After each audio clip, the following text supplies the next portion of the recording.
झाले माझे गयावर्जन, फिटले पितरांची ऋण. फार गोड भाषा आहे. वास्तविक पितर, पिंड, गया हे शब्द ऐकायला बरे वाटत नाही. उगीच एक अनामिक भीती मनामध्ये निर्माण होते. पण तरी तुकोबाराय हे बोलतात, कारण भारतीय संस्कृती आणि कर्मविपाकाचं तत्वज्ञान या दोन्ही भूमिकांमध्ये या गोष्टी या प्रतिकात्मक म्हणून प्रकट झाल्या आहेत. तुकाराम महाराजांचा असाच एक अभंग आहे की ज्या अभंगामध्ये आपल्या सगळ्या उत्तर क्रियेचं वर्णन आहे, पण ते वर्णन आध्यात्मिक भूमिकेतून आलं. सगळ्यांना परिचित असणारा अभंग. झाला प्रेतरूप शरीराचा भाव, लक्षियेला ठाव स्मशानीचा, रडती रात्रंदिवस काम क्रोध माया, म्हणती हाय हाय यमधर्म, वैराग्याच्या शेणी लागल्या शरीरा, ज्ञानाग्नी लागला ब्रह्मत्वेसी, दिली तिळांजुळी कुळ नाम रूपासी, शरीर ज्याचे त्यासी समर्पिले, फिरविला घट फोडिला चरणी, महावाक्य ध्वनी बोंब झाली, तुका म्हणे रक्षा झाली आपोआप, उजळला दीप गुरुकृपा. फार गोड भाषा. स्मशानामध्ये गेल्यानंतर ज्या क्रिया कराव्या लागतात त्या सगळ्या क्रियांचं वर्णन आहे. स्मशानात नेण्याच्या पूर्वी तो प्रेत व्हावा लागतो. आता हे काय अट आहे? अरे व्हावाच लागतो, त्याला इलाज नाही. म्हणून मी जाण्यापूर्वी म्हटलं नाही, नेण्यापूर्वी म्हटलं. स्मशानात नेण्यापूर्वी काय आहे, प्रेत हा शब्द सुद्धा तसा जर शास्त्र दृष्टीने बघितला तर तो लागू पडत नाही. कारण प्रेत ही योनी आहे नंतरची. ज्याचा प्राण गेला त्याला प्रेत नाही म्हणत, शास्त्राच्या भाषेमध्ये त्याला शव अशी संज्ञा आहे. शव अशी संज्ञा आहे. वर्षश्राद्ध होईपर्यंत तो प्रेत योनीमध्ये राहतो. संवत्सरिक श्राद्धाच्या पुढं तो पितर योनीमध्ये जातो.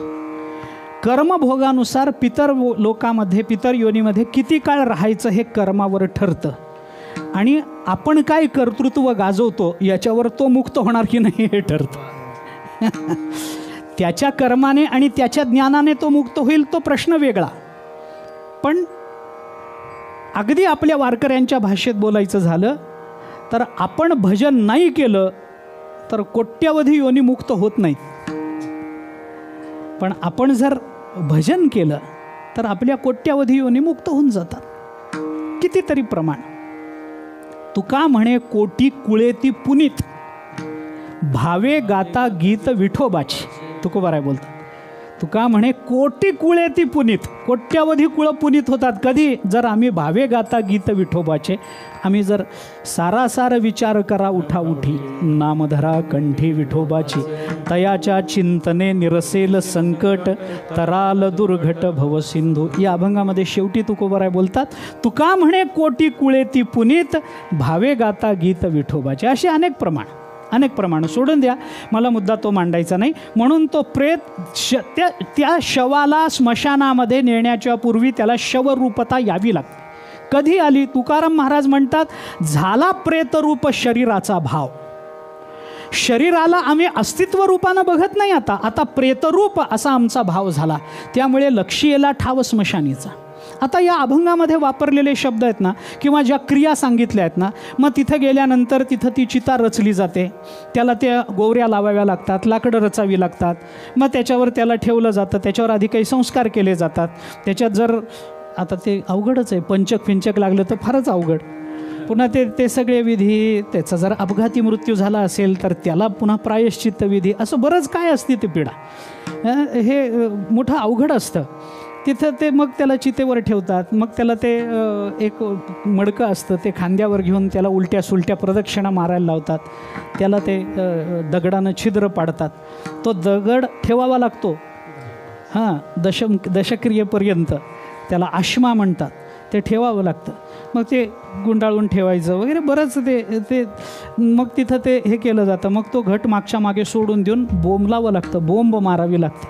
आणि मग बोंब मारणं काय आहे हे सगळं ऐकून ठेवलं पाहिजे.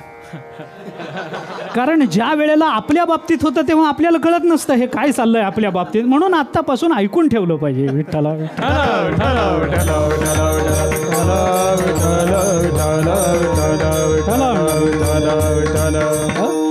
या सगळ्या या कर्मसंस्काराचा एक आध्यात्मिक अर्थ असतो. आपल्या संतांनी फार गोड रूपानं हे चिंतन मांडलंय.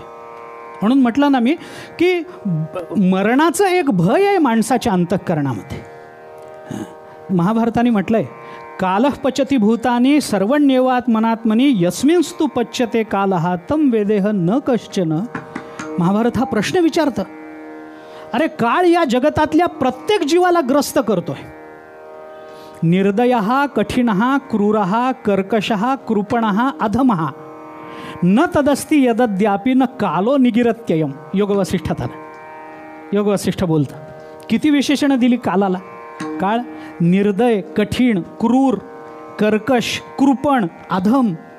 काळा एवढा कृपण कोणी 1 सेकंद जास्त देत नाही हो महाराज. 1 सेकंद किती कृपण आहे, किती कर्कश आहे.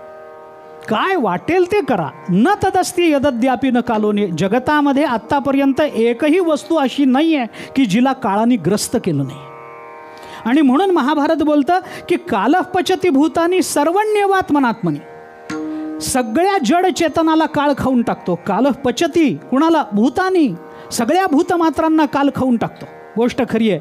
पण यस्मिंस्तु पच्यते कालः तं वेदेह न कश्चन. अरे कळत नाही बाबा हे महाभारत म्हणतं. सगळ्यांना काळ खातो पण काळही ज्याला खातो त्या देवाचं भजन का करत नाही श्री विठ्ठला विठ्ठला.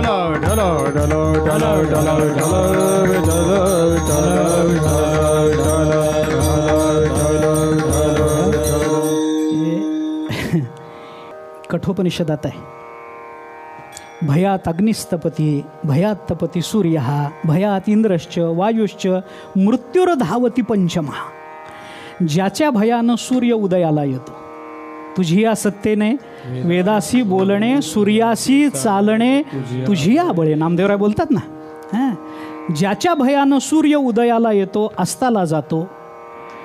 अग्नी ज्याच्यामुळे ज्याच्या भीतीनं तप्त होतो, ज्याच्या भीतीनं इंद्र वायूसुद्धा आपापलं कार्य करतात आणि ज्याच्या भीतीनं मृत्यूसुद्धा पळतो म्हणजे कर्मप्रवृत्त होतो असा अर्थ आहे. मृत्युर्धावती पंचमहा तैत्तिरीय उपनिषद आहे अशाच अर्थाचा आहे पण वेगळे शब्द आहेत. असो मला बाकी काय होतं प्रमाण अधिक देण्यामध्ये क्षमा मागून बोलतो. प्रमाणाच्या अधिक्यामध्ये आपलं पाठांतर कळतं, मुद्दा बदलत नसतो. आपल्याला खूप पाठ आहे एवढंच कळतं जगाला. मुद्दा तोच आहे. मृत्युर्धावती पंचमा हा मुद्दा तोच आहे. किती प्रमाण दिली तरी मुद्दा हाच आहे. त्यामुळं ज्याच्यामुळे अरे मृत्यूसुद्धा ज्याला घाबरतो त्या देवाचं तुम्ही भजन का नाही करत. म्हणून या मृत्यूबद्दल बोलताना काय मृत्यूबद्दल भीती असावी का नसावी. काही ठिकाणी मृत्यूचं भयही संतांनी दाखवलं आहे आणि काही ठिकाणी मृत्यूचं विश्लेषणही केलं आहे. आपल्या वेदांताचं एक गंमत आहे, वेदांताचा नियम आहे, मोठी गंमत आहे. वेदांताकडे बघताना दुर्दैवाने ना बोजड आहे, अवघड आहे, कळत नाही अशा दृष्टीने बघू नये. वेदांताचा एक नियम मी सांगतो आपल्याला. तुम्ही कोणत्याही क्षेत्रात जा हा नियम आपल्याला लागू पडतो. माणसाला ज्या संकल्पनेची ज्या संज्ञेची भीती असते, वेदांताचा नियम आहे, माणसाला ज्या संकल्पनेची ज्या संज्ञेची भीती असते त्या संकल्पनेचे आध्यात्मिक अर्थ कळले की त्या भीतीची जागा प्रेम घेत असतं. एक नियम आहे. मृत्यूबद्दल आम्हाला भीती आहे, मृत्यूचं विश्लेषण करा ना आध्यात्मिक. तो मृत्यू कधी येईल याची वाट बघत बसतो आपण. इतकं प्रेम निर्माण होतं. बस आता कधी यावं मृत्यूने मला घेऊन जावं असं म्हण का बाबा. कारण मृत्यू ही संकल्पना कळते, तिचे आध्यात्मिक अर्थ आपल्याला कळतात. तुकोबाराय या अभंगामध्ये तेच करून देतात. झाला प्रेतरूप शरीराचा भाव हे काय आहे. माझा शरीराचा अस्तित्व भाव गेला. संपलं. आता मला शरीर हे असलं काय नसलं काय, मला हे नकोच आहे. तुकोबर आहे मागणीच अशी मागतायत की देवा मला शरीर शरीर म्हणून नकोच आहे, शरीराचा भाव माझ्या ठिकाणी नसला पाहिजे. देवाता ऐसा करी उपकार, देवाता ऐसा करी उपकार, देवा आता ऐसा करी उपकार, देवाता ऐसा करी उपकार, देहाचा विसर पाडी मज पाडी मज, देहाचा विसर पाडी मज पाडी मज, देहाचा विसर पाडी मज, देहाचा विसर पाडी मज, देहाचा विसर पाडी मज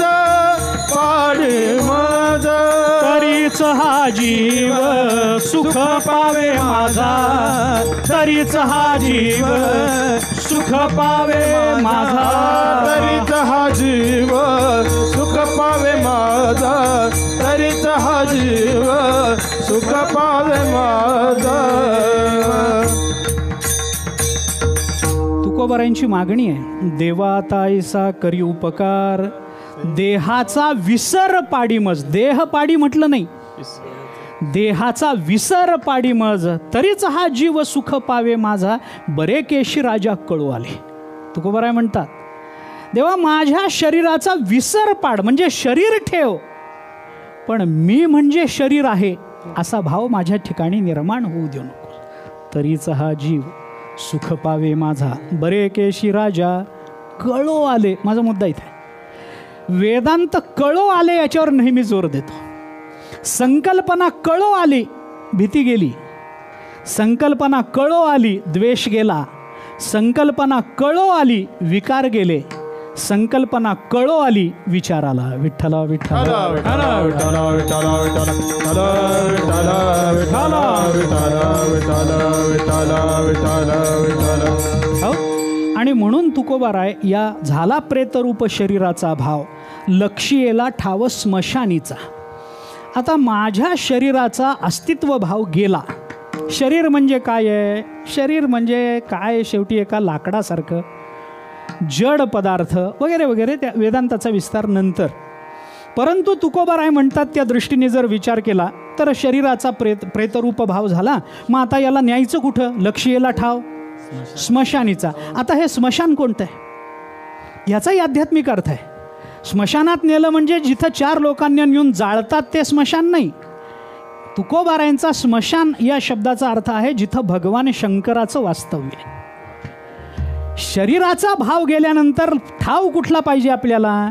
भगवान शंकर जिथे राहतात त्याच्या चरणकमलाजवळ आम्हाला स्थान दिलं.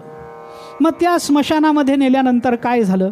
रडती रात्रंदिवस काम क्रोध माया, म्हणती हाय हाय यमधर्म. काम क्रोध माया. आता माणूस गेल्यानंतर त्याच्या मागे कुटुंबातले लोक रडतात. रडणारं स्वाभाविक आहे. आत्मीयता आहे, ममत्व आहे, जिव्हाळा आहे, प्रेम आहे, व्यावहारिक का असे ना, पण त्याला मूल्य ना, व्यवहारापुरतं का असे ना मूल्य. पत्नीला वाईट वाटणं स्वाभाविक आहे, मुलांना वाईट वाटणं स्वाभाविक आहे, मुलींना वाईट वाटणं स्वाभाविक, असं होणार ना. मग आता रडणं तर आहेच आहे. ते असं आहे, पुराणामध्ये एक वर्णन आहे, माणूस गेल्यानंतर त्याच्या नावाने फार रडू नये असं म्हटलंय. कशा करता? का रडू नये? रडू नये, शोक आवरावा वगैरे हे मान्य आहे, पण पुराणाने त्याच्याकरता दिलेला जो युक्तिवाद आहे तो फार चांगला आहे. पुराण असं म्हणतं की त्याच्या नावाने फार रडू नये. का रडू नये? तर नेणाऱ्या यमदूतांना असं वाटतं की ज्या अर्थी याच्या नावाने जास्त रडतात त्या अर्थी याच्याबद्दल घरच्यांना फार प्रेम आहे, आणि ज्या अर्थी घरच्यांना याच्याबद्दल प्रेम वाटतं त्या अर्थी हा सांसारिकच आहे, हा पारमार्थिक नाही, म्हणून याला जास्त त्रास दिला पाहिजे असं यमदूतांना वाटतं, म्हणून यांनी रडू नये. हा युक्तिवाद आहे पुराणाने केलेला. त्याच्या नावाने फार रडू नका, कारण यमदूतांचे गैरसमज होतात की हा प्रापंचिक मनुष्य आहे, मग याला नरकात लोटून द्या. मग काय करावं? जाऊ दे, आता गेला तर शोक आवरावा, शांत बसावं. म्हणजे मग यमदूतांना वाटतं की ज्या अर्थी घरचे रडत नाहीत त्या अर्थी हा पारमार्थिक असला पाहिजे. म्हणजे हा घराकडे नीट लक्ष देत नव्हता, घरच्यांकरता याने काही माया जमवून ठेवलेली नाही, म्हणजे धनाबद्दल याच्या अंतःकरणात लोभ नव्हता. याने आपल्या आळंदी पंढरपूर देहूच्या वारीकरता घराला बाजूला टाकलेलं आहे आणि म्हणून मग आता याला वैकुंठात नेलं पाहिजे असं त्यांना वाटतं, म्हणून रडू नये. काय युक्तिवाद आहे, काय तर्क आहे, विचार करण्यासारखी गोष्ट आहे. मी का बोलतोय, तसं माणूस गेल्यानंतर आता माणसं रडतात, पण तुकाराम महाराज म्हणतात आमचा शरीरभाव नष्ट झाला, देहभाव नष्ट झाला. कोण रडलं? रडती रात्रंदिवस काम क्रोध माया. माया रडली, कामक्रोधाधिक विकार रडले. का? कारण आम्हाला राहायला आता आश्रय राहिला नाही ना. कारण का, विकार असो अथवा विचार असो, नियम काय आहे, विकार असो अथवा विचार असो त्याचं अधिकरण अंतःकरण असतं. राहतात कुठं? अंतःकरणामध्ये, आहे की नाही. आता ते कसं लावायचं वेदांताच्या दृष्टीने त्या प्रक्रिया स्वतंत्र, तो काही आत्ताचा आपला मुद्दा नव्हे. पण घरच नाही, शरीरच राहिलं नाही तर मग हे काम क्रोध माया रडायला लागले.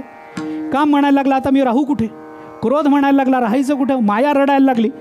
रडती रात्रंदिवस कुणाच्या नावानं? म्हणती हाय हाय यमधर्म.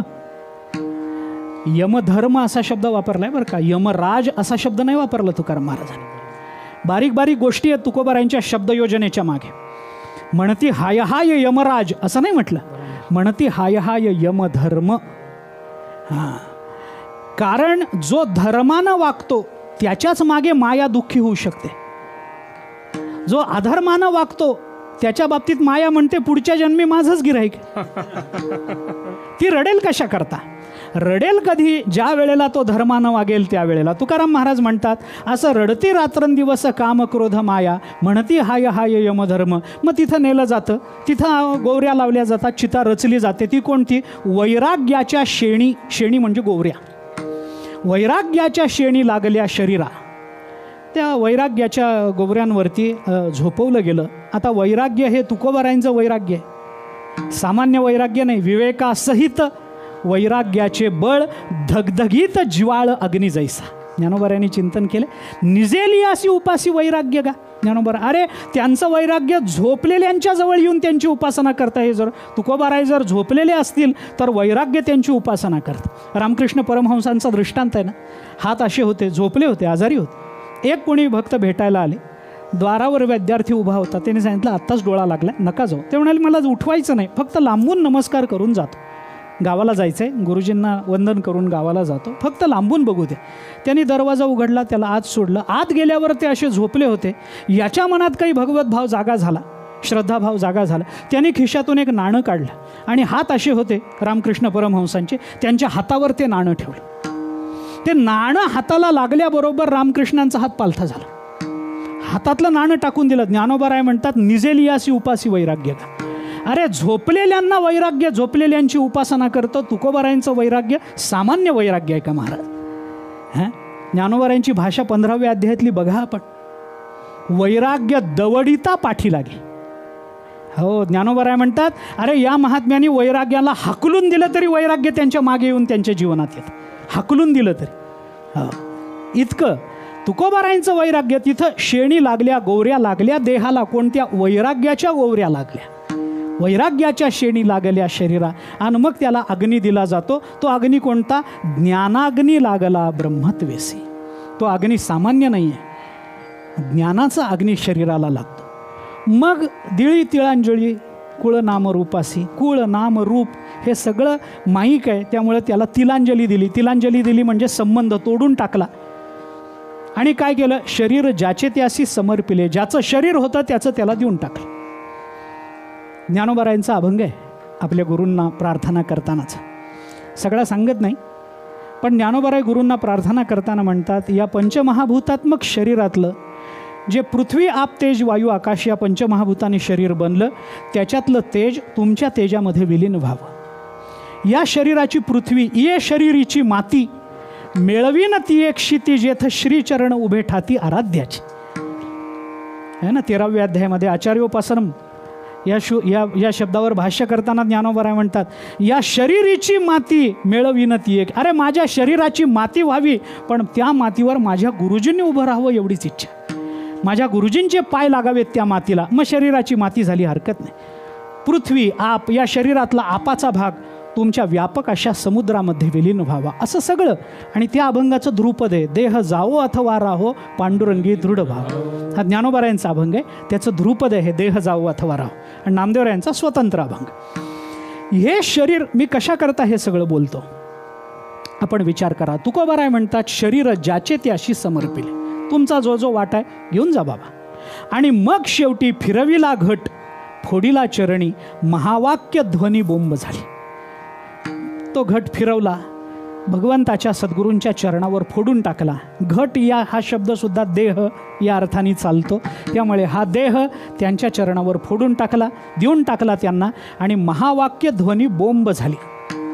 आणि जगाकडे बघून बोंब मारावी लागते, तशी ती बोंब कोणती आहे? आम्ही साधी बोंब मारत नाही, मग महावाक्य ध्वनी, महावाक्य रूपी आम्ही बोंब मारली.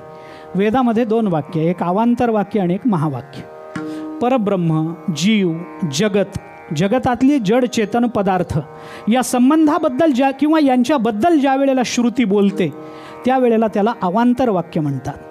आणि जीव आणि ब्रह्म यांच्या ऐक्याबद्दल ज्या वेळेला श्रुती बोलते तेव्हा त्याला महावाक्य असं म्हणतात. 4 वेदात 4 महावाक्य. अहम ब्रह्मास्मी, तत्वमसी, अयमात्मा ब्रह्म, प्रज्ञानम ब्रह्म. 4 वेदात 4 महावाक्य. महावाक्य, आम्ही महावाक्याची बोंब मारली, याचा अर्थ आम्ही परब्रह्म स्वरूपाला प्राप्त झालो, आता आम्ही वेगळे राहिलो नाही, याची बोंब आणि आम्ही मारली. आणि मग तुकोबाराय बोलतात, तुका म्हणे रक्षा झाली आपोआप, उजळला दीप गुरुकृपा किंवा गुरुकृपे, दोन्ही पाठात. आता इथं सुद्धा रक्षा आपोआप झाली. ही रक्षा कोणती? रक्षा म्हणजे राख नाही, रक्षा म्हणजे रक्षण. गुरुकृपेच्या दीपानं आमचं रक्षण केलं. कारण त्याच्या काय असतं, कोणताही पदार्थ बघायला प्रकाश लागतो आणि प्रकाश हा त्या पदार्थाचा साक्षी असतो सामान्यत्वानं. तसं सद्गुरूंच्या कृपारूपी दीपकाच्या साक्षीत्वामुळे आमचं रक्षण झालं, म्हणजे आम्हाला परब्रह्म स्वरूपता प्राप्त झाली, ती आपोआप प्राप्त झाली. हे तुकाराम महाराजांनी मरणाचं केलेलं चिंतन आहे. हे कशामुळं झालं? तुकाराम महाराज म्हणतात, काहीच केलं नाही, आम्ही एकच काम केलं, पिंड पदावरी दिला आपुलिये करी. आम्ही आमच्या हातानं आमचा पिंड पदावर देऊन टाकला. याचा कर्म विपाकातला अर्थ आहे पदावर पिंड देणं, याचा अर्थ विष्णू पदावर पिंड देणं. विष्णुपद, पिंडाकरता विष्णुपद प्रशस्त मानलं गेलं. ते कसं मानलं गेलं, काय मानलं गेलं, त्याच्या पुराणाच्या चिकित्सेमध्ये जात नाही, कथेमध्ये जात नाही. पण विष्णुपदावर आम्ही पिंड दिलं.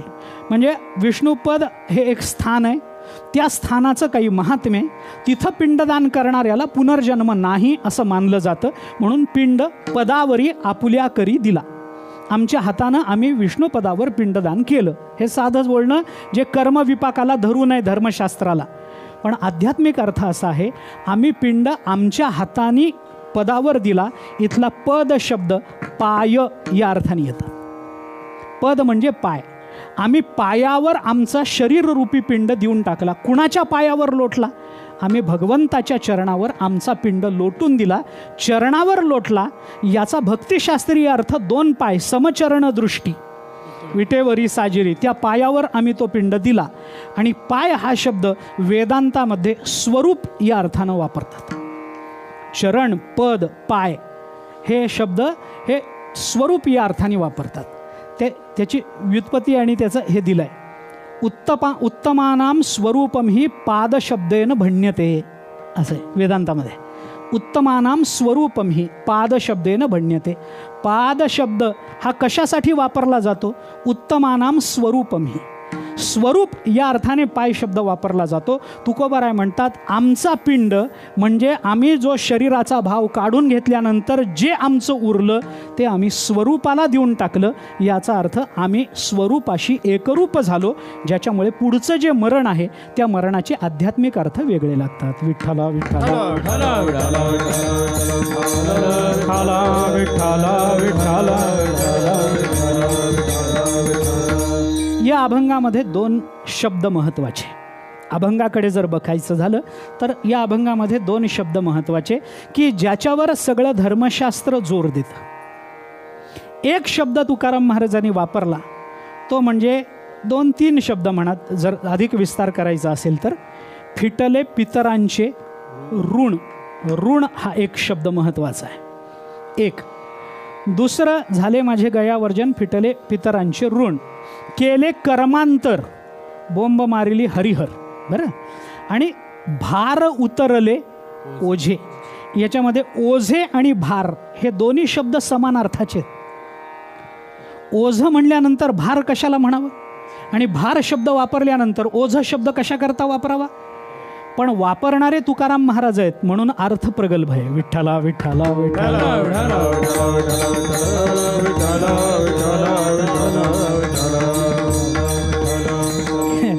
काय असतं, समान अर्थाचे 2 शब्द एकाच अर्थानं एकाच वाक्यामध्ये वापरणं हा द्विरुक्तीचा दोष मानलाय.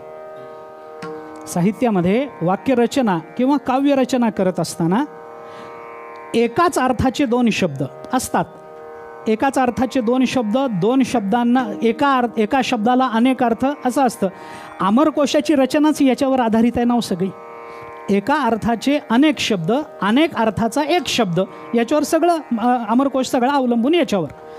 आता एका अर्थाचे 2 शब्द एकाच वाक्यामध्ये एकाच अर्थानं जर वापरले गेले असतील मग ते भिन्न भाषेतले का असेनात तर तो द्विरुक्तीचा दोष मानला आहे. द्विरुक्ती हा दोष आहे साहित्यामध्ये. याची पुष्कळ उदाहरणं आपल्याला देता येतात. पुष्कळ उदाहरणं आपल्याकडे तर पावला पावलाला विनोद घडतात आणि माणसं शब्दयोजना करत असताना विचारपूर्वक करत नाहीत. शब्दाचा अर्थ जाणून घेऊन शब्दयोजना करत नाहीत. म्हणून आपल्याकडे म्हटलं जातं की माणसानं तोंड उघडण्याकरता 100 वेळेला विचार करावा पण कान उघडण्यापूर्वी कोणताही विचार करू नये. तोंड उघडण्यापूर्वी माणसाने विचार करावा मग. नाहीतर ते संस्कृतात एक म्हण आहे, मुखम अस्ति इति वक्तव्यम न तालू पतनात भयम. असं आहे. मुखम अस्ति, तोंड आहे म्हणून बोलायचं. कारण का, टाळू पडायची भीती नसते. न तालू पतनात भयम. मुखम अस्ति इति वक्तव्यम. मी थोडं बदल करतो. मुखम अस्ति इति वक्तव्यम ह्याच्यामध्ये जी संधी आहे की नाही ती संधी मी तशीच ठेवतो. ते मुखम अस्ति असं करतच नाही, मुखमस्ति इति वक्तव्यम असं आहे ते. ती मुखम अस्ति इति वक्तव्यम नकोच, मुखमस्ति आहे म्हणूनच माणूस बऱ्याच वेळेला बोलतो. मुखम अस्ति म्हणून बोलतच नाही. याचा विग्रहच करायचा नाही, ती संधी तशीच ठेवायची अबाधित. तर हे तोंड आहे म्हणून बोलायचं. विचार करावा ना माणसाने. आमच्याकडे एक नावाजलेले ग्रह, मी नाव सांगत नाही आत्ता कारण हे कीर्तन जगाच्या पाठीवर सगळीकडे जाणार आहे. ते नाव सांगत नाही, ते गेल्यानंतर सांगतो. हां, ते एक चांगले वक्ते होते. ते आमच्याकडे आले होते. आम्ही शाळेत होतो आमच्या गावी. महाराज होते घरी, आजोबा होते. त्याला ते आहेत म्हणल्यानंतर त्यांचं काही व्याख्यान होतं तर ते घरी आले. घरी आल्यानंतर आजोबांबरोबर बोलले. ते आकाशवाणीवर काम करायचे, औरंगाबाद आकाशवाणीवर आले. बोल, आता एवढं सांगितल्यावर नावाचं काय राहिलं पण असू दे. तरी नाव सांगत नाही. ते आले, बोलत बसले आणि अमुक व्याख्यान आहे, असं आहे तसं आहे. आजोबांनी त्यांना सहज विचारलं की व्याख्यान कुठे आहे, गावात कुठे व्याख्यान आहे, कुणाच्या घरी आहे, कोणा मंडळात आहे, काय सभागृहात आहे, कुठे.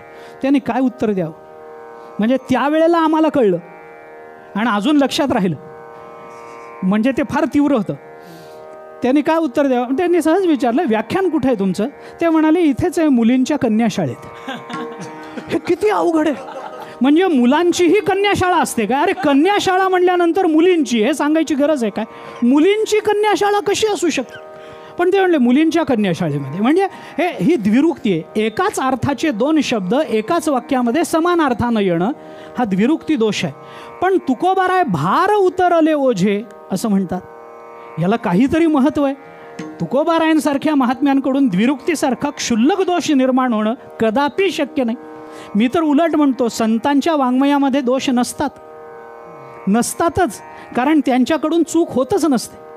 म्हणून मी एवढीच जे चुकूनही चुकत नाहीत त्यांनाच संत म्हणतात. विठ्ठला विठ्ठला विठ्ठला विठ्ठला विठ्ठला विठ्ठला विठ्ठला विठ्ठला आणि जे चुकूनही बरोबर येत नाहीत ते आपण दोष येणारच. काव्य करायचं म्हटलं, एखादं वाक्य रचायचं म्हटलं, त्याच्यामध्ये सगळे नियम पाळून लिहायचे म्हटलं तर अवघड आहे. कर्ता कर्म क्रियापद एवढं सांभाळलं की आपल्याला वाटतं झालं सगळं, वाक्य निर्दुष्ट आहे. पण असं नाही, काही ना काहीतरी दोष निर्माण होतोच.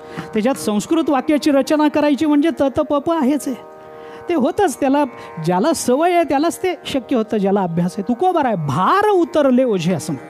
आता मला जे बोलायचं आहे, मला आता त्याच्यातला भेद काय आहे हे आत्ताच सांगायचं नाही सांगितलं तरी माझा तो मुद्दा नाही. मला मुद्दा असा मांडायचा आहे की ऋण आणि ओझं किंवा भार हे दोन्ही शब्द आपण बारकाईनं बघा. ऋण कशाचं आहे? फिटले पितरांचे ऋण हे कोणतं ऋण आहे? आणि माझ्यावरचा भार उतरला हे कशाचं आहे? तर हे दोन्ही शब्द ऋण आणि भार हे किंवा उतरले ओझे, ओझं, हे दोन्ही शब्द जे आपल्याला विचारात घ्यायचे, त्या दोन्हीचा अर्थ कर्मविपाक शास्त्रातून गेला तरच अर्थ लागतात, नाहीतर लागत नाही. शास्त्र काय सांगतं, धर्मशास्त्र काय सांगतं? मनुष्य जन्माला येताना त्याच्यावर 3 ऋण असतात. एक देवऋण, एक ऋषी ऋण आणि एक पितृऋण. देवऋण, ऋषी ऋण आणि पितृऋण हे 3 आहेत. या 3 ऋणातून उतराई झालं पाहिजे की नाही?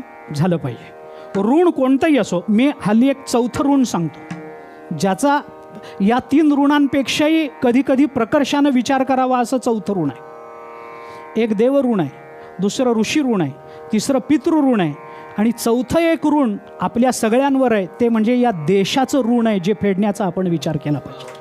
म्हणजे कधी कधी या 3 ऋणांपेक्षा त्याचा जास्त विचार केला पाहिजे, असं हे 4थं मोठं गमतीचं ऋण आहे. आणि राज्यकर्त्यांच्या कृपेनं या जगता आपल्या या देशामध्ये जन्माला आलेल्या प्रत्येकावर जागतिक बँकेचं थोडं ना थोडं तरी ऋण आहेच आहे. तोही आपापल्या परीनं फेडण्याचा विषय, तो त्यांनी आपापल्या ते काय हे करून आयकर विभागामध्ये जाऊन तो आयकर भरून ज्याचं त्यांनी त्याच्यातून सुटका करून घ्यावी. आता मला त्यातलं कळत नाही, बोलायचं कारण नाही, अधिकार नाही. मला मुद्दा या 3 ऋणांचा आहे, देवऋण, ऋषी ऋण आणि पितृऋण. तुकोबाराय काय म्हणतात? फिटले देवाचे ऋण नाही, फिटले ऋषीचे ऋण नाही, फिटले पितरांचे ऋण. हे कोणतं ऋण आहे हो पितरांचं आपल्यावर? देवाचं ऋण कशाने जातं, ऋषींचं ऋण कशाने जातं? त्याच्यामध्ये आता पुष्कळ विचार आहे त्याचा धर्मशास्त्रात, पण मी उगी स्पर्श करतो, त्याला विस्तार करत नाही, त्याचा ढोबळ मानानं सांगतो. जन्माला येऊन भगवत प्राप्ती करून घेण्याचा प्रयत्न करणे, प्रयत्न बरं, भगवत प्राप्ती करून घेणं हा तर स्वतंत्रच विषय. प्रयत्न करणे आणि त्याच्याकरता वृत्ती आध्यात्मिक ठेवणे आणि नामस्मरण करणे, याच्यातून देवऋणातून उतराई होता येतं. पंचमहायज्ञ जरी जमला नाही तरी घरी आलेल्या अतिथीला विनमुख जाऊ न देण्यातून ऋषी ऋणातून आपण उतराई होतो. आणि आपण पितरांच्या नावानं प्रतिवर्षी महालय आणि श्राद्धविधी करून त्यांच्यासाठी जे तर्पण करतो त्याच्यातून पितृऋणातून उतराई होता येत असतं. विठ्ठला विठ्ठला.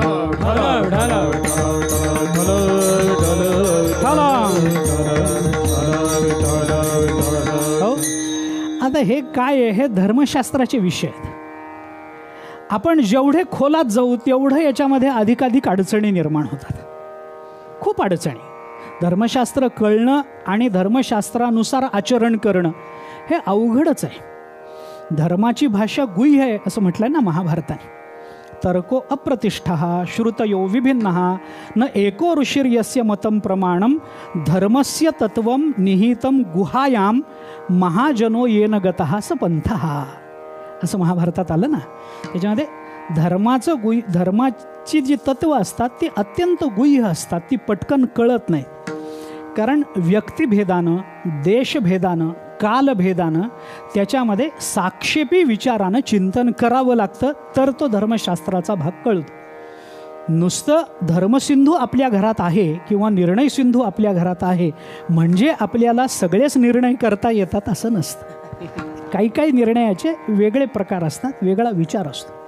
आपल्याकडे तिथी ही सूर्योदयावर ठरते, गोष्ट खरी आहे. रात्री 12ला आपली तिथी बदलत नाही, आपली सूर्योदयाला बदलते तिथी. त्यामुळे दशमीच्या रात्री कीर्तन झाल्यावर फराळ करावा की करू नये? करावा. सूर्योदय झाल्यानंतर एकादशीला काही खाऊ नये हा नियम आहे. दशमीला खा. अरे गायलेले असतात, वाजवलेलं असतं, भूक लागलेली असते हो. हे करणाऱ्यांनाच ती भूक कळते, बाहेरून बघणाऱ्यांना कळत नाही. बोलण्यातून, म्हणण्यातून, वाजवण्यातून, टाळ वाजण्यातून, नाचण्यातून काय भूक लागते ते दशमीच्या रात्री ती भूक लागते. आणि एकादशी दुसऱ्या दिवशी असेल तर ती भूक जास्त प्रखर असते. असं असतं. तर ते खावं की नाही का सूर्योदयानंतर खाऊ नये असं नाही. असो, पण चतुर्थीचा नियम बघितला तर तो सूर्योदयावर ठरत नाही, तो चंद्रोदयावर ठरतो. हे शास्त्रार्थ विचार आहेत. हे धर्माची गती गूढ असते, ती कळत नाही, त्याचे पुष्कळ हे.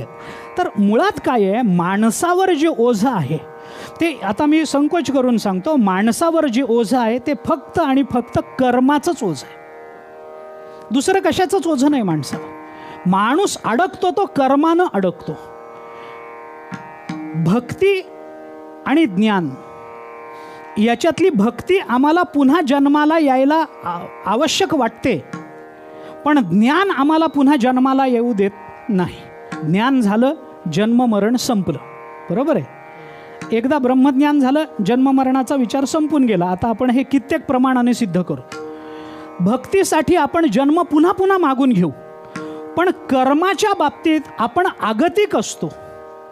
कर्माच्या बाबतीत मनुष्य आगतिक असतो. मनुष्याला आगतिकतेनं कर्म करावी लागतात. मनुष्य जन्माला आला पण कर्म केलं नाही असं होतच नाही. म्हणून भगवंतानी गीतेमध्ये बोलताना असं सांगितलं, नहि कश्चित क्षणमपि जातु तिष्ठत्य कर्मकृत. का बाबा?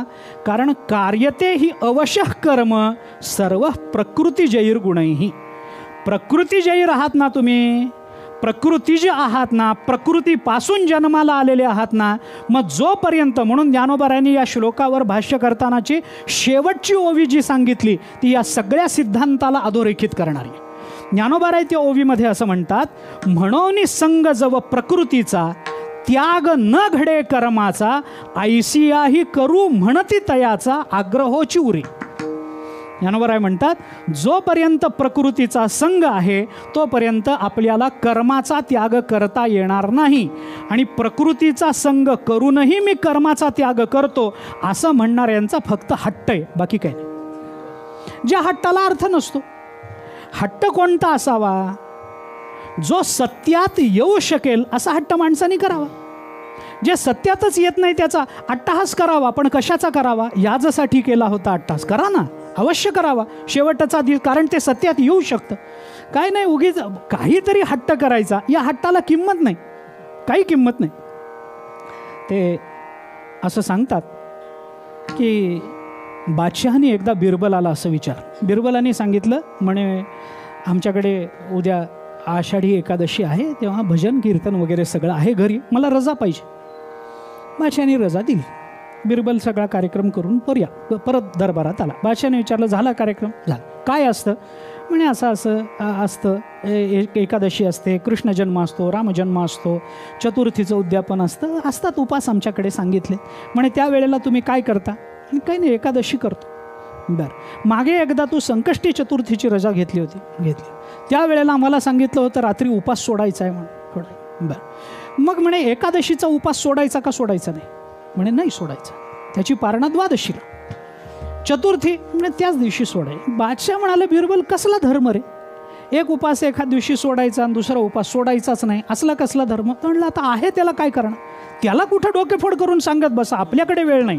सांगता येईल पण काही आपल्याकडे वेळ नाही, बिरबलाकडेही नव्हता. त्यांनी सांगितलं, आता काय सांगू तुम्हाला? नाही बाबा, असं आहे आमच्याकडे, आहे ते आहे. बादशाहने त्याला प्रश्न विचारला. म्हणे एकादशीचा उपास सोडायचा नाही, चतुर्थीचा सोडायचा. मला सांग, समजा चतुर्थी एकादशीला आली तर? चतुर्थी एकादशीला आली तर? बिरबलांनी सांगितलं, असं होत नाही. एखाद्या तिथीची वृद्धी होणं किंवा क्षय होणं मान्य आहे. एखादी 2 एकादशी आल्या, एकादशी द्वादशी एक आली, तृतीया चतुर्थी एक आली, मान्य आहे की. किंवा चतुर्थीचा लोपच झाला, पंचमीचा क्षय झाला, मान्य आहे ना. एखादी तिथी 3 तिथ्या एकदम, आणि या तर 8 दिवसाचं अंतर. असं कसं एकदम होईल? नाही म्हणे, असं होत नाही. एकादशी, चतुर्थी एकादशीला येत नाही. का? म्हणे 8 दिवसाचं अंतर आहे महाराज. बादशाने सांगितलं बरोबर आहे, येत नाही पटलं मला, पण समजा आली. अहो येत नाही कळलं रे, पण समजा आली तर काय करायचं? उपास सोडायचा का सोडायचा नाही? त्याने सांगितलं जे होत नाही त्याच्याबद्दल काय निर्णय? होत नाही मला हट्टा करता सांगतोय, जे होत नाही ते मला मान्य आहे, जे होत नाही ते मला मान्य आहे. हे एकादशीला चतुर्थी येत नाही, पण समजा आली तर काय करायचं? बिरबलाने लक्षात घेतलं की आता हे सरळ मार्गाने मिटणारं प्रकरण नाही. बिरबलाने सांगितलं काय म्हणता? नाही, समजा चतुर्थी जर एकादशीला आली तर सोडायची की नाही? बिरबलाने सांगितलं सोडायची. अरे मग एकादशी मोडत नाही. म्हणे कशी सोडायची? त्याने सांगितलं काही नाही, लोण्याचे भजे करायचे आणि रात्रीच्या उन्हात बसून खायचे, सुटत. लोण्याचे भजे करायचे आणि रात्रीच्या उन्हात बसून खायचे. तर लोण्याचे कसे भजे होतील? तो म्हणाला एकादशीला जशी चतुर्थी होते तशी लोण्याचे भजे होऊ शकतात. रात्री ऊन कसं येईल? एकादशीला जशी चतुर्थी येते तसं रात्रीला ऊन येईल. या हट्टाला तुम्ही काय म्हणाल सांगा? जर कोणी अट्टहास करत असेल, ज्ञानोबाराय म्हणतात संग जव प्रकृतीचा त्याग न घडे कर्माचा, पण ऐसियाही करू म्हणती तयाचा आग्रह चिवरे.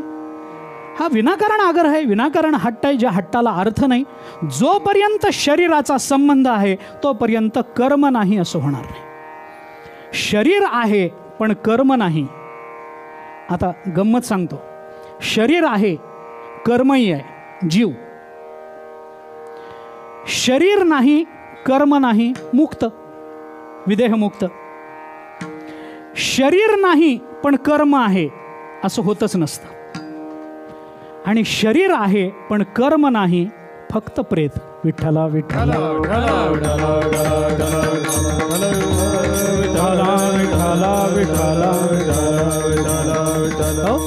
शरीर आहे पण कर्म नाही. आम्ही प्रेत नाही आहोत, आम्ही शव नाही आहोत. अरे आम्ही जीव आहोत. जीव आहे म्हटलं की त्याला कर्म आहे. संग जवा प्रकृतीचा त्याग नगडे कर्माचा, कार्यतेही अवश्य कर्म सर्व प्रकृती जैर्गुणे. ही गीता बोलते ना. कार्य जोपर्यंत प्रकृतीचा संग आहे तोपर्यंत आम्ही कर्माचा त्याग, आणि कर्म केलं, आमच्याकडून कर्म घडलं की त्या कर्माचा भोग आम्हाला भोगावाच लागतो, असा नियम आहे. मी आपल्याला प्रमाण देऊन बोलतो. वेद कर्मविपाकाचे नियम आहेत, कर्मशास्त्राचा सरळ नियम आहे. त्या नियमामध्ये आपल्याला काय सांगितलं जातं की कर्म झालं की कर्माचं फल भोगावं लागतं. मग ते कधी भोगावं लागेल याला नियम नाही. अवश्यमेव भोक्तव्यम कृतं कार्य शुभाशुभम नाभुक्तं क्षीयते कर्म कल्पकोटी शतैरपि. अंकानां वामतो गती असं असल्यामुळे कल्पकोटी शतकोटी कल्पापर्यंत कधी ना कधीतरी आपल्याला त्या कर्माचं फल भोगावं लागत असतं. असं आहे.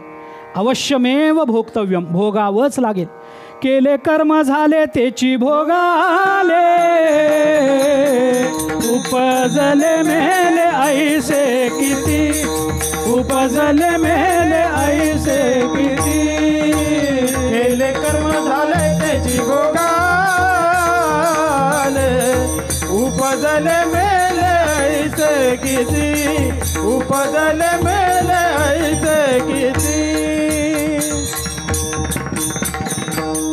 नाथ महाराज बोलतात हरिपाठात, केले कर्म झाले तेची भोगा आले, उपजले मेले ऐसे किती. काय त्याची गणती आहे महाराज? काय त्याची किंमत आहे? किती तरी उपजले आणि मेले. बर मेले ते कायमचे मेले नाहीत. उपजे ते नाशे पुनरपी दिसे, घटिका यंत्र जैसे परिभ्रमेगा. चालूच आहे. उपजे ते नाशे, नाशिले ते पुनरपी नाही. मग वेदांताच्या नियमाला बाद येतो.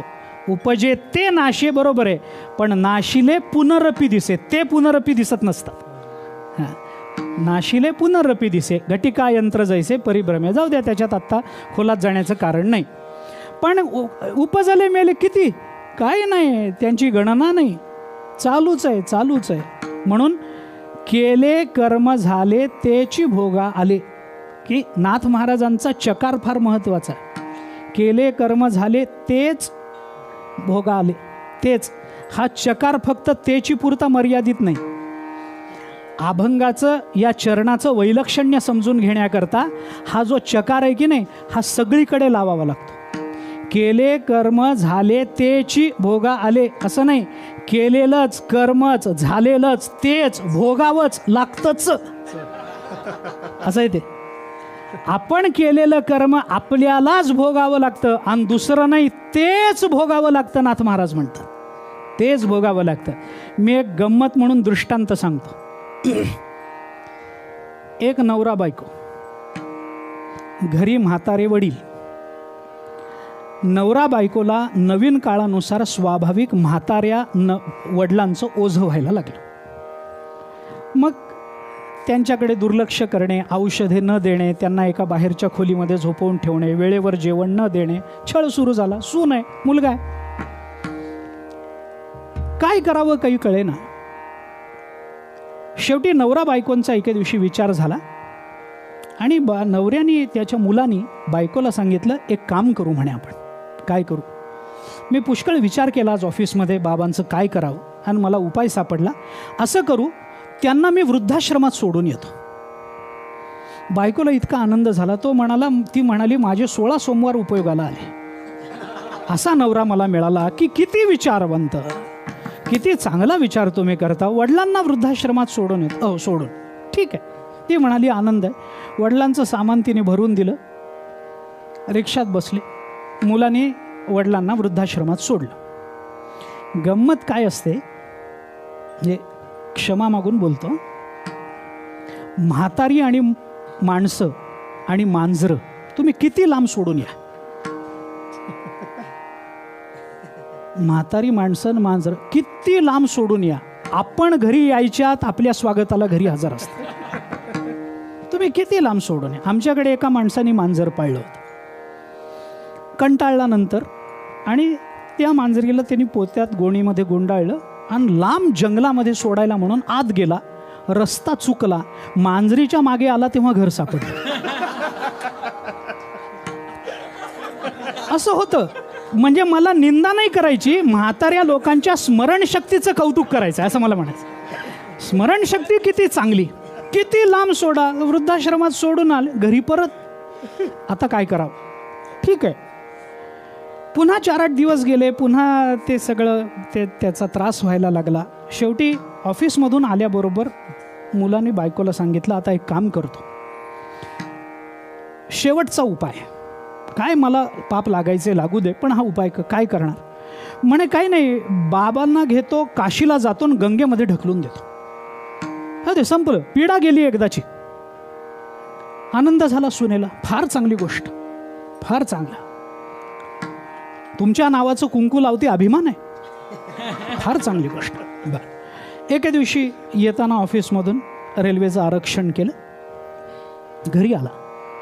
वडिलांना म्हणाला, बाबा तुम्ही मागे म्हणत होता ना काशीला जायचंय, काशीला जायचंय, चला आपण गंगा स्नानाला काशीला जाऊ. वडीलही विचारात पडले. रोज आल्यानंतर शिव्या देणारा मुलगा आज काशी यात्रेचा विचारतो, ही गंगा उलटी कशी वाहत आली? पण त्यांच्याही लक्षात आलं, वडीलही अनुभवी होते, त्यांना लक्षात आलं की काही नाही, हे बहुतेक आपल्याला संपवण्याचा उद्देश असावा. त्यांनाही काय, शेवटी किती हो, भगवान म्हणतात गीतेमध्ये, संभावितस्येच्या कीर्तिर्मरणादतिरिच्यते. काय उपयोग आहे? असल्या अपमानापेक्षा मरण परवडलं. वडीलही म्हणाले, जाऊ द्या ना, मरू दे, काय मरायचंच आहे ना, आज नाव द्या, काशीत मेलो, मोक्ष तरी मिळेल, जाऊ द्या, काय फरक पडतो आपल्याला या सगळ्या कटकटीपेक्षा, ते बरं. ते म्हणाले, जायचं, मी बॅग भरतो. मुलगा म्हणाला, बॅग काय करे? कारण ज्याला परत यायचं असतं त्याला बॅग भरावी लागते, ज्याला परतच यायचं नसतं त्याला पिशवी बॅग करायची का? काय करायचं नाही. मग चला लगेच गेले, बसले रेल्वेमध्ये. रात्री 2 वाजता काशी क्षेत्रामध्ये पोचल्यानंतर रात्रीचे 2 वाजलेले. मुलाने विचार केला, वडिलांना सांगितलं, बाबा आता आपण काशीत आलो आहोत. वडील म्हणाले, आलो आहोत, आता एका कुठल्या तरी धर्मशाळेत थांबूया, सकाळी उठून गंगेचं स्नान करू, विश्वेश्वराचं दर्शन करू, परत जाऊ. मुलाने सांगितलं, असं नाही बाबा, नियम असा आहे की ज्या वेळेला आपण काशीत येऊ त्या वेळेलाच गंगेचं स्नान घडलं पाहिजे. या लोकांना धर्मशास्त्रही बरं माहिती असतं, आत्ताच गेलं पाहिजे. कारण मुलाने विचार केला, उद्या सकाळी जायचं म्हटलं की गंगेवर माणसं असणार, आपण जरी ढकलून दिलं तर कोणी तरी हात धुवून बाहेर काढणार, पुन्हा हे घरी घेऊन जावं लागणार. आता गंगा निर्मनुष्य असे, ढकलून दिलं तरी कोणाला आवाज यायचा नाही, काही नाही, लोक झोपलेले, द्या ढकलून, ठीक आहे. असं म्हणल्यानंतर त्याने वडिलांना सांगितलं आत्ताच जायचं. वडील म्हणाले ठीक आहे. रात्री 2 वाजता गंगेवर घाटावर गेले. आता घाटावर गेल्यानंतर बापानी तरी प्रयत्न करून तो म्हणाला मला काही आज जाता येत नाही, मी इथं काठावर बसून स्नान करतो, तू आज जाऊन करून ये. तो म्हणाला नाही नाही, असं चालत नाही. धर्मशास्त्राचा नियम काय, नाभीप्रमाण पाणी पाहिजे. कुठल्याही तीर्थामध्ये स्नान करताना नाभी एवढ्या पाण्यात स्नान केलं तरच तीर्थस्नान होतं, नाहीतर होत नाही. धर्मशास्त्राचा नियम आहे. मग आतपर्यंत चला. आता वडिलांचा नाईलाज झाला. बापाच्या हाताला धरलं, आत नेलं, छातीपर्यंत पाणी, गळ्यापर्यंत पाणी, नाका तोंडापर्यंत पाणी आलं. वडील म्हणाले आता बस, नाही थोडं पुढे, थोडं पुढे नेलं. शेवटी पुढे वेगाचा प्रवाह आहे, गंगा खोल आहे, खड्डा आहे, तिथं न्यायचं आणि वडिलांना ढकलून द्यायचं. अशा विचारानं त्यानं त्या वडिलांना तिथपर्यंत नेलं, खांद्याला धरलं आणि ढकलून देणार. वडिलांच्या अंगात काय बळ आलं देव जाणे, त्यांनी त्याचे हात असे जे धरून ठेवले, सोडता सोडेनात. शेवटी मुलगा चिडला, तो म्हणाला बाबा सोडा, मला तुम्हाला ढकलून द्यायचं आहे, मला नाही तुम्हाला घरी न्यायचं आहे, परत तुमचा त्रास होतो आम्हाला, मी तुम्हाला ढकलून देण्याकरता इथपर्यंत आणलं आहे, गंगेत ढकलायचं. वडील म्हणाले बाबा ढकलायचं आहे ना ढकल, मलाही तुझ्या घरातलं अपमानित जीवन जगण्यात स्वारस्य नाही आहे, मला ढकलायचं आहे, खुशाल ढकल. तो म्हणाला मग हात सोडा ना. वडील म्हणाले मला ढकलून दे गंगेमध्ये, प्रवाहामध्ये, पण माझी शेवटची इच्छा पूर्ण कर. मुलगा म्हणाला आता काय शेवटची इच्छा राहिली तुमची.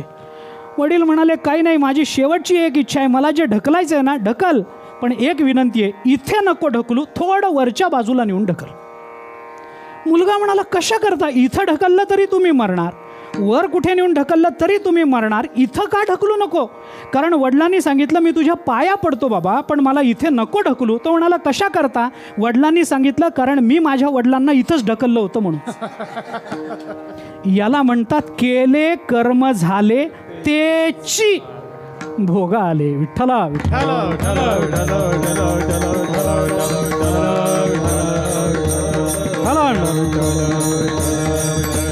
हो, अशा या कर्माचं ओझं आणि अशा या कर्माच्या ऋणामध्ये मनुष्य आजन्म राहत असतो.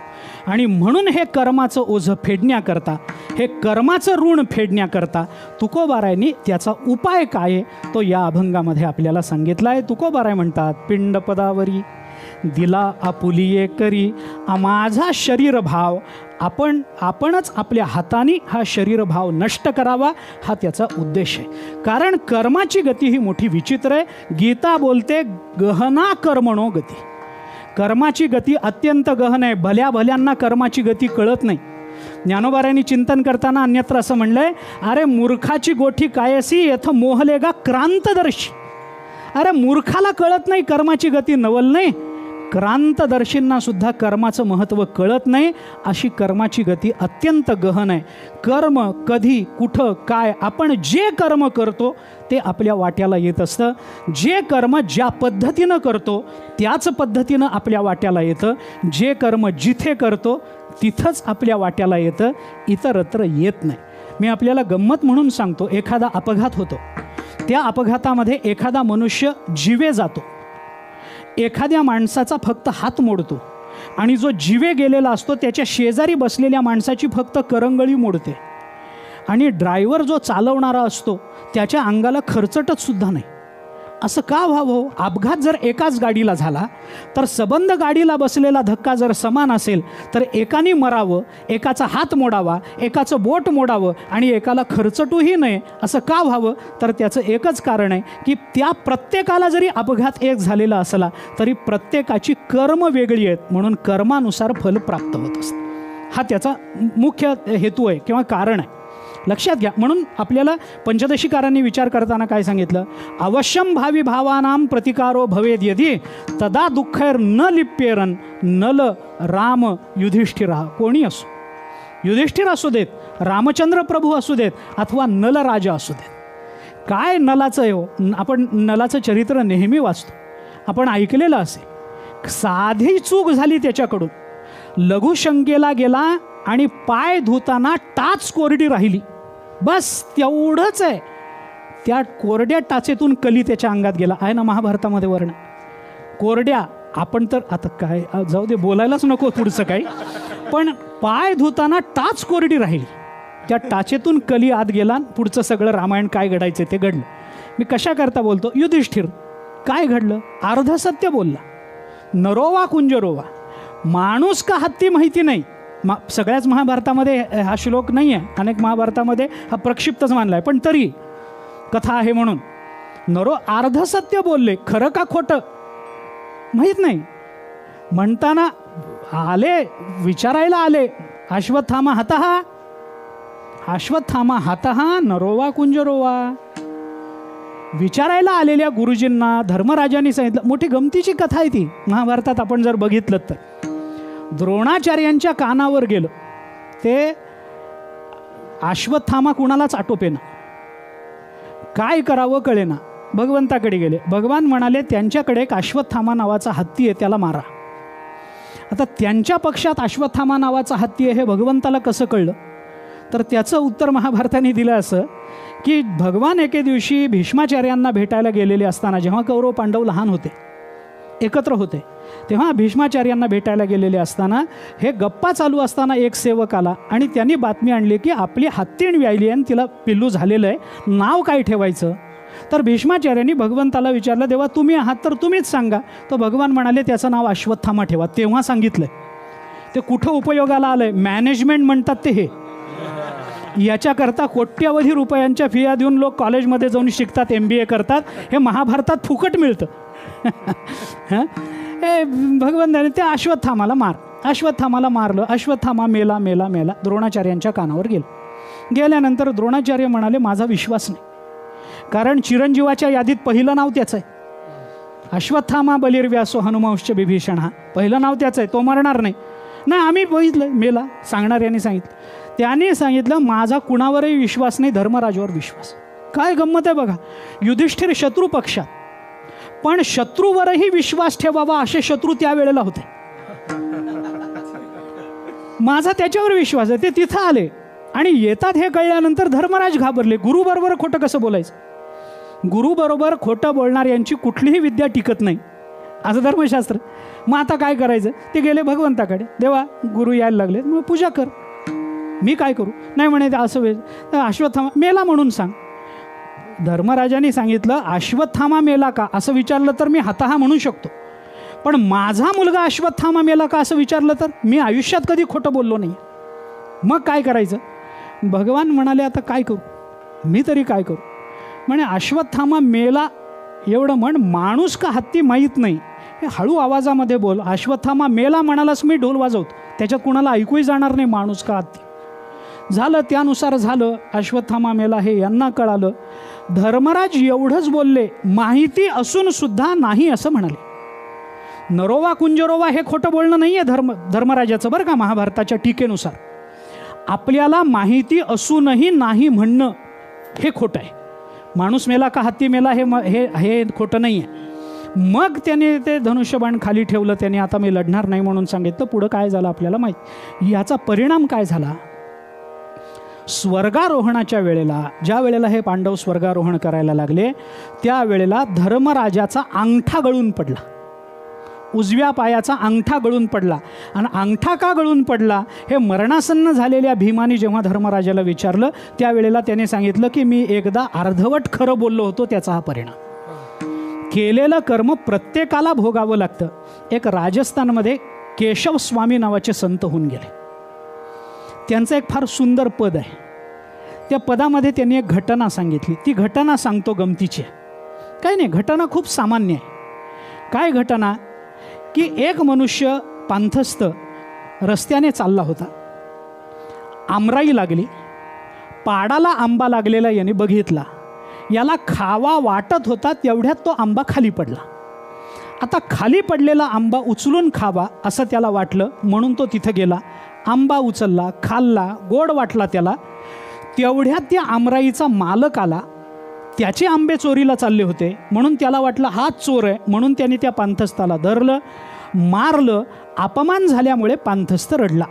किती साधी घटना आहे. कुणाच्याही गावामध्ये ही घटना घडू शकते, पण त्यांनी ज्या पद्धतीनं ही घटना मांडली ना, त्याच्यामध्ये कर्मशास्त्राचा फार महत्त्वाचा सिद्धांत व्यक्त केला. राजस्थानी भाषेतलं त्यांचं पद आहे, अगदी कळण्यासारखं आहे. त्यांनी असं म्हटलं आहे, आंबो पडे पेड स्यू देख्या दो जना, देख्या सो दौड्या नाही, दौड्या दो जना, दौड्या सो पाया नाही, पाया दो जना, पाया सो खाया नाही, खाया घणो जना, खाया सो रस चाख्या नाही, चाख्या एक जना, रस चाख्या सो पकडी जा नाही, पकडी जा दो जना, पकडी जा सो कुटी जा नाही, कुटी जा दो जना, कुटी जा सो रोया नाही, रोया दो जना. पुढं अजून बरंच आहे, मला एवढंच उपयोग आला. किती साधी घटना आहे, सरळ त्याचं सांगतो. आंबो पडे पेड स्यू देख्या दो जना, झाडावरून आंबा पडताना दोघांनी बघितला, दोन डोळ्यांनी बघितल्या.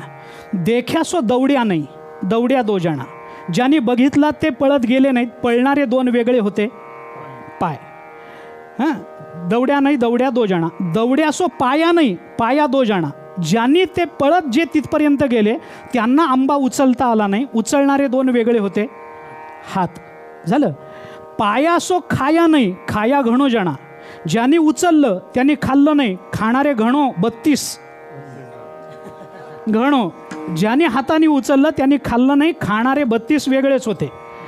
खाया सो रस चाख्या नाही, चाख्या एक जना, ज्यांनी खाल्लं त्यांना चव कळाली नाही, जिला चव कळाली ती एकच होती. त्यांनी आंबा खाल्ला, रस चाखला, त्याबरोबर त्या आमराईचा मालक पळत आला. चाख्या सो पकडी जा नाही, पकडी जा दो जना, जिनी रस चाखला ती पकडली गेली नाही, त्यांनी येऊन मागून त्याला पकटन खांद्याला पकडलं, पकडी जा दो जना, दोन खांद्यांना त्यांनी पकडलं. पकडी जा सो कुटी जा नाही, कुटी जा दो जना, जे पकडले गेले त्यांनी मार नाही खाल्ला, मार खाणारे दोन वेगळे होते, गाल. कुटी जा सो रोया नाही, रोया दो जना, ज्यांनी मार खाल्ला ते रडले नाहीत, रडणारे दोन वेगळे होते, डोळे. म्हणजे ज्यांनी बघितलं होतं त्यांनाच रडावं लागलं. हा कर्माचा सिद्धांत आहे. विठ्ठला विठ्ठला.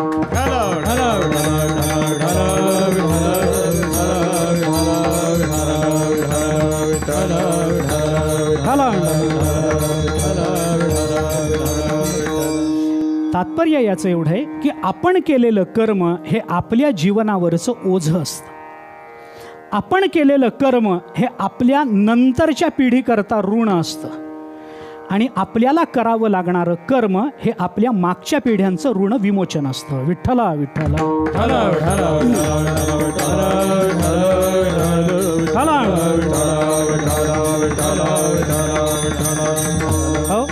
म्हणून ओझं, ऋण आणि ऋण विमोचन हे सगळं जर आपल्याला कर्मातून करायचं असेल तर हे कर्म थांबणं अपेक्षित असतं. आणि कर्म थांबण्याचे सिद्धांत काय हे तुकोबाराय या अभंगातून सांगतात.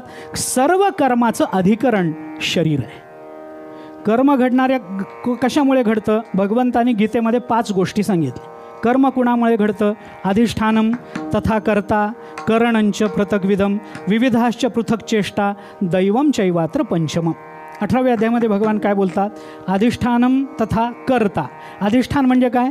ज्ञानोबारायांनी त्याच्यावर भाष्य करताना, जगद्गुरु शंकराचार्यांनी भाष्य करताना किंवा सर्वच भाष्यकारांनी अधिष्ठान या शब्दाचा अर्थ केलेला आहे देह. कर्माकरता सगळ्यात पहिली गरज काय असते? ते म्हणजे देह. आणि तो देहभावच मुळातून काढून टाकणं म्हणजे सर्व कर्माला थांबवण्याचा प्रयत्न सुरू करणं असतं. म्हणून तुकोबाराय बोलतात की बाबा मी माझा पिंड माझ्या हाताने पदावर देऊन टाकलेला आहे. पिंड पदावरी दिला आपुली एक करी.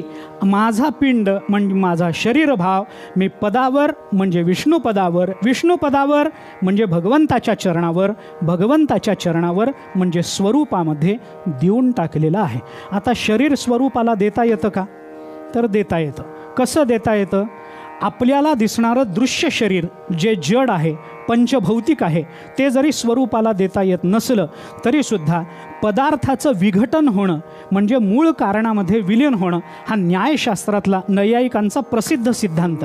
नैयायिकांनी काय केलं आहे की एखाद्या पदार्थाची निर्मिती आणि त्या पदार्थाचा नाश हा कसा मानायचा ते सांगताना त्याने असं सांगितलं की पदार्थाकरता अनुकूल असणाऱ्या द्रव्यांनी एकत्रित येणं, त्याच्याकरता मग अणुचे द्व्यणुक, त्रिणुक, चतुर्णुक असं होणं आणि अणू अणू अणू अणू एकत्रित होऊन एक पदार्थ बनणं ही पदार्थाची निर्मिती आहे. आणि तोच पदार्थ त्या अणूमध्ये विघटित होणं हा त्या पदार्थाचा नाश आहे. पण वेदांतामध्ये मात्र या संकल्पनेपेक्षा थोडंसं पुढे जाऊन असं सांगितलं की पदार्थाचा नाश हा विघटनामध्ये नसतो, तर पदार्थाचा नाश आपण ज्याला म्हणतो तो नाश नसून पदार्थाचा बाध असतो. आणि तो पदार्थ ज्या कारणामधून निर्माण होतो त्या कारणामध्येच तो पदार्थ विलीन होणं यालाच पदार्थाचा नाश, पदार्थाचा बाध असं म्हणतात. म्हणजे आपला देह ज्या पंचमहाभूतापासून निर्माण झाला त्या पंचमहाभूतामध्ये तो विघटित होणं, ती पंचमहाभूतं अपंचीकृत पंचमहाभूतामध्ये मिसळणं, अपंचीकृत पंचमहाभूत ही त्रिगुणामध्ये किंवा त्या आपण पुढे जाऊ त्या ह्याच्यामध्ये मिसळून जाणं, प्रकृतीमध्ये मिसळून जाणं आणि ती प्रकृती अंततोगत्वा ब्रह्मरूप होऊन जाणं यालाच पिंड पदावरी असं आपल्याला म्हणता येतं. विठ्ठला विठ्ठला विठ्ठला विठ्ठला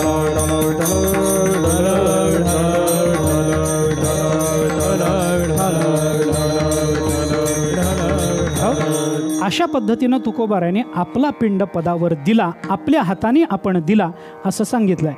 आपल्या हाताने देणं म्हणजे काय, या सगळ्याचा विस्तार आहे बरं. आपल्या हाताने देणं म्हणजे काय, पिंड कुणाच्या तरी हाताने येत असतो. कुणाच्या हाताने येतो, तो हाताने द्यावा लागतो आणि तो दर्भावरच द्यावा लागतो असा धर्मशास्त्राचा नियम आहे. रामायण आणि महाभारत या दोन्ही इतिहासांमध्ये एक घटना आपल्याला समानत्वानं दिसते.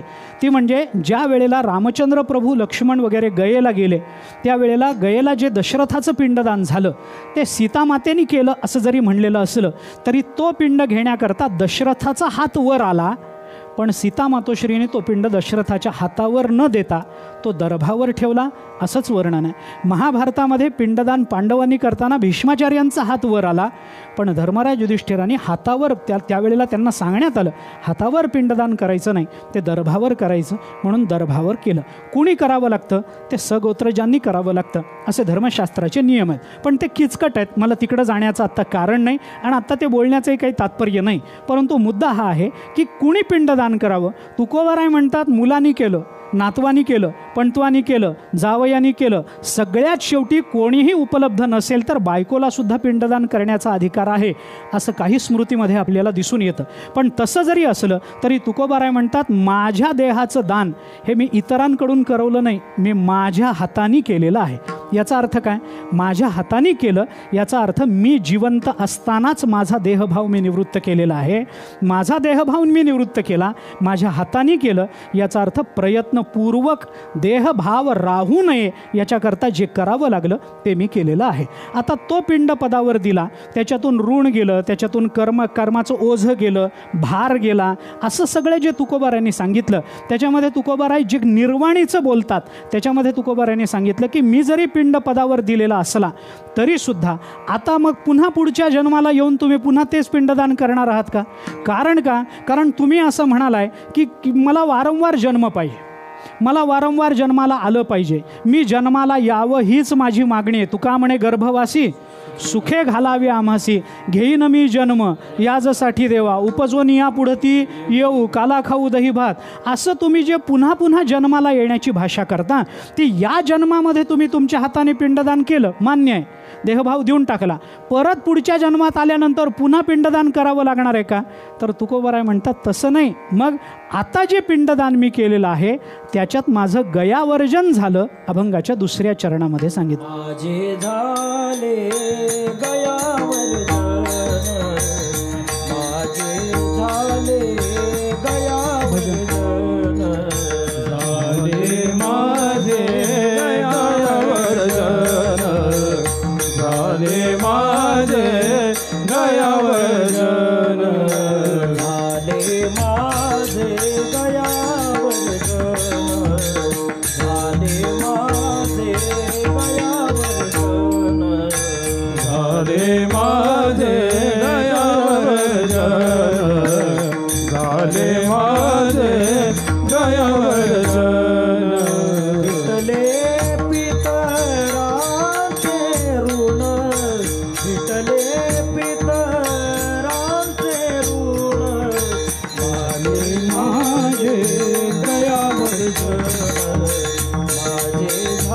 गयावर जन विठ्ठले पितरायरुण विठ्ठले झाले माझे गयावर जन झाले माझे गयावर जन विठोबा रघुमाई रघुमाई रघुमाई रघुमाई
बोला पुंडलिक वरदा हरी विठ्ठल श्री ज्ञानदेव माऊली ज्ञानेश्वर महाराज जगद्गुरु तुकाराम महाराज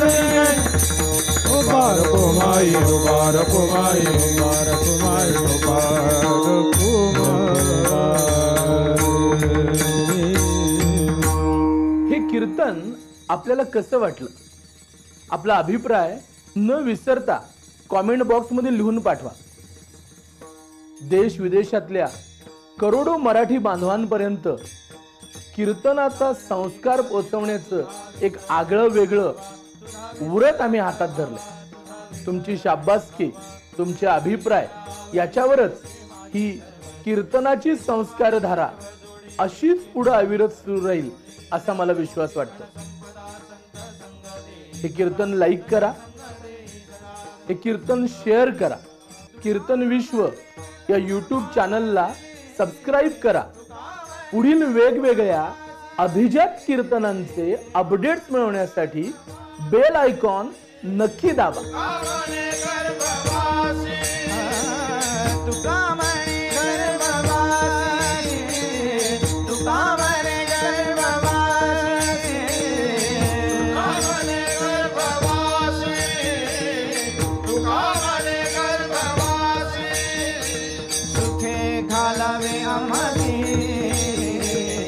सुखे घालावे आम्हासी